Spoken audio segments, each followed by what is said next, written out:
তোমরা কেমন আছো? আশা করি ভালো আছো সকলে। তোমাদের কামনায় আমিও ভালো আছি। তো আজকে শিব পার্বতীর বিসর্জন হচ্ছে। তো শিব পার্বতীর মাঘী পূর্ণিমা, দেখো বুধবার মাঘী পূর্ণিমা। তো শিব পার্বতীর আবার পুজো হবে, তো সেই জন্য বিসর্জন দেওয়ার জন্য মানে ধূপ ধুনা দেওয়া হচ্ছে, আরতি করা হচ্ছে।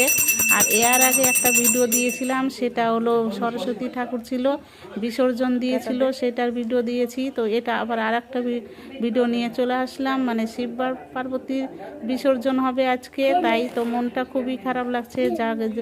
যে কোনো জিনিস যদি থাকে বাড়িতে, ঠাকুর 1 বছর ছিল, তো আজকে বিসর্জন, মনটা খুবই খারাপ। আর বিসর্জন করবে, সেজন্য এখন বার করবে। আর এই দেখো, এর নাম নিশু। তো এ তো খুবই ভালো ছেলে, এ সব মানে সব সময় থাকে ভিডিওর সামনে সামনে। এই দেখো, ঘট নিয়ে নিয়েছে মাথায়, ঘট নিয়ে যাচ্ছে। ওর মা, ওর বাবা যাচ্ছে বিসর্জন দিতে। এই দেখো, গামছাটাও পড়ে গেল। তো দেখো, এই যে বিসর্জন দিবে এখন, ঘাটে চলে এসছে। এখানেই সরস্বতী ঠাকুরটাও বিসর্জন দিয়েছে দেখো। তো তোমরা অবশ্যই কমেন্ট করো মানে শিব পার্বতী বলে।